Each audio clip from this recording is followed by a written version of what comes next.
எழில் சுட சீரியலில் நாளைக்கு ஒரு வேறு லெவல் எபிசோடு வந்திருக்குன்னே சொல்லலாம். மனோகரியை வந்து வெளுன்னு வெளுத்தெடுக்கிறப்பல ராமையா, அது மட்டும் இல்லாமல் ராமையா வந்து காப்பாற்றிட்டாங்க நம்ம குட்டீஸ் எல்லாரும். மிஸ் பண்ணாமல் வீடியோ பிடிச்சிருக்கு, நான் லைக் பண்ணிட்டு பார்த்து சப்போர்ட் பண்ணுங்கள் ஃப்ரெண்ட்ஸ்.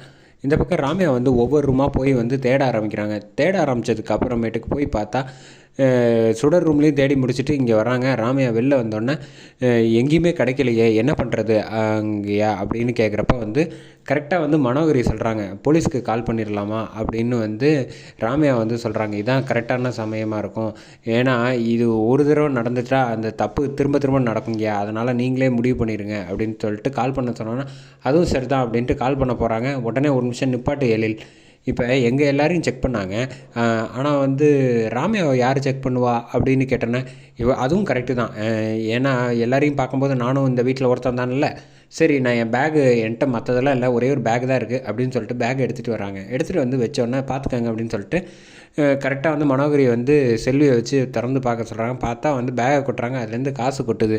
அதை பார்த்தோன்னா ஐயா நான் எதுவும் எடுக்கலைங்கய்யா, நம்புங்கய்யா, அப்படி இது எப்படி வந்துச்சுன்னு எனக்கு எதுவுமே தெரியாது அப்படின்னு சொன்னோன்னே, என்னங்கய்யா எதுவுமே பேசாமல் இருக்கீங்க, நீங்கள் பேசாமல் இருக்கிறத பார்த்தா எனக்கு என்ன நீங்கள் வந்து சந்தேகப்படுறீங்களா, என்னய்யா தயவு செஞ்சு பேசுங்க அப்படின்னு சொன்னோன்னே, அம்மா பாருங்கம்மா அப்படின்னு சொல்லிட்டு பாட்டிக்கிட்ட போய் கனகுலி பாட்டிக்கிட்ட போய் வந்து சொல்கிறாங்க.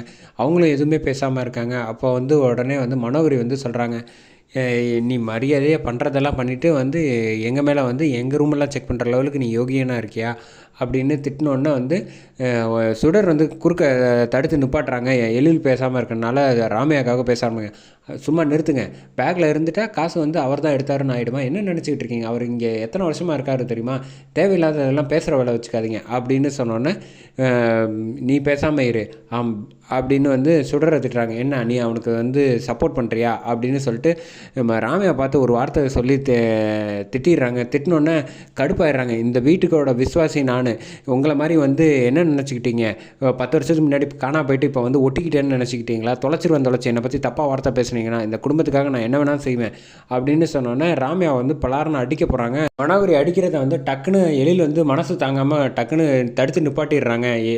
எழில் வந்து இங்கே பாரு அவர் அடிக்கிற வேலையெல்லாம் வச்சுக்காத அப்படின்னு சொல்லிட்டு கையை பிடிச்சி இறக்கி விட்டுறாங்க. இதை உடனே வந்து என்ன நடக்குதுன்னு குட்டீஸ் வந்து பார்த்தோன்னா, ராமையா வந்து இந்த பணத்தை எடுத்துட்டாரு அப்படின்னாலும் வீட்டை விட்டு போக சொல்கிறாங்க அப்படின்னோன்னா, அதெல்லாம் போகக்கூடாது அப்படின்னு சொல்லிட்டு அபி வந்து செம மாஸ் பண்ணுறாங்கன்னே சொல்லலாம் அந்த சீனு. என்ன ஒரு நிமிஷம் நிப்பாட்டுங்க அப்படின்னு சொல்லிட்டு ராமையாலாம் போக விட மாட்டோம் அப்படின்னு சொன்னேன். அபி நீ சின்ன பொண்ணு, நீ இதெல்லாம் பேசக்கூடாது அப்படின்னு மனோகரி சொன்னோன்னா மனோகரிக்கு செம்ம நோஸ் கட்டு கொடுத்தாங்க. அபி எனக்கு நான் சின்ன பொண்ணாக இருந்தாலும் எது சரி எது தப்புன்னு எனக்கு பிரித்து பார்க்க தெரியும், பேக்கில் இருந்துட்டால் அது அவரோட தான் இருக்குமா, ஏன் வேறு யாரும் வச்சுருக்கக்கூடாதா அப்படின்னு அபி வந்து செம்ம மாஸ் பண்ணுறாங்க. என்ன இவ்வளோ பேசுகிற அப்படின்னோடனே, எந்த ரூம்லேருந்து எடுத்துச்சு, பாட்டி ரூம்லேருந்து எடுத்தோன்னா கவின் வந்து டக்குன்னு பார்க்குறாங்க. நம்மக்கிட்ட தான் ஃபோனில் வந்து கேமரா இருக்கே, அதில் வந்து எடுத்தோமே வீடியோஸில் அதெல்லாம் இருக்கா அப்படின்னு செக் பண்ணி பார்க்குறேன். செக் பண்ணி பார்த்தா அந்த கேமராவில் வந்து ரெக்கார்ட் ஆகிருக்கு. அப்பா எடுத்தது ராமையா இல்லை செல்வி அப்படின்னு சொன்னேன். என்ன சொல்கிற அப்படின்னா, இந்த பாருங்கள் வீடியோ இருக்குது அப்படின்னு சொல்லிட்டு எழில்கிட்ட காமிச்சிடுறாங்க. காமிச்சோடனே வீடியோவை பார்த்துட்டு செம கடுப்பாயிடுறாங்க. எங்கே காட்டு அப்படின்னு மனோகரியும் காட்டுறாங்க. பார்த்தோன்னா அடி பாவி கூடவே இருந்துக்கிட்டு இப்படிலாம் பண்ணியிருக்கியா அப்படின்னு சொல்லிட்டு செல்வியை போட்டு 4 அடி புரட்டி எடுக்கிறாங்கன்னே சொல்லலாம். அடித்ததுக்கப்புறமேட்டுக்கு அம்மா நீங்கள் தானே அப்படி, ஓ எல்லாத்துக்கும் வந்து நான் தான் காரணம்னு சொல்லுவார். ஐயோ நான் வீட்டை விட்டு வெளில போ, ராமையாவுக்கு சொன்னது தான் வீட்டை விட்டு போகணுன்னு. உடனே வந்து வேண்டாம் எதுக்காக நீ காசு எடுத்த அப்படின்னு எழில் கேட்டோன்னா, ஐயா இது மாதிரி வந்து எங்கள் அப்பாவுக்கு உடம்பு சரியில்லை, அதனால் வந்து தெரியாமல் எடுத்துட்டேன், வேறு வழி இல்லை அப்படின்னோடனே, என்கிட்ட சொல்லியிருந்தால் நானே உதவி செஞ்சுருப்பேனே, நீ ஏன் இப்படி பண்ண அப்படின்னோடனே காலில் விழுந்து மன்னிப்பு கேட்குறாங்க. சரி அதெல்லாம் மன்னிக்கவே முடியாது, மனோகரி வீட்டை விட்டு போ அப்படின்னு சொன்னோன்னே, பரவாயில்ல தெரியாமல் செஞ்சுட்டா விடுங்க, இனிமேல் இதெல்லாம் செய்யாத அப்படின்னு சொல்லிட்டு இருந்துட்டு போ வீட்லேயே அப்படின்னு சொல்லி மன்னிச்சு விட்றாங்க.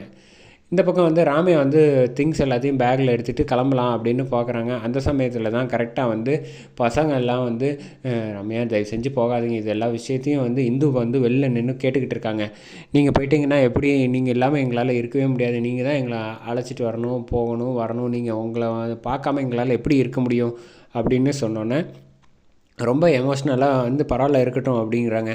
ஐயா ரொம்ப நன்றிங்கய்யா, நீங்கள் வந்து எங்கேயோ ஒரு இடத்துல உங்கள் மனசில் வந்து நான் வந்து நல்லவன் தான் அப்படின்னு தோணியிருக்கு, எதுவுமே சொல்லாமல் அமைதியாக இருந்தீங்க, அந்த ஒரு நம்பிக்கை எனக்கு போகிறோம், நான் கிளம்புறேன் அப்படின்னு சொல்லிட்டு கிளம்பலான்னு பார்க்குறாங்க.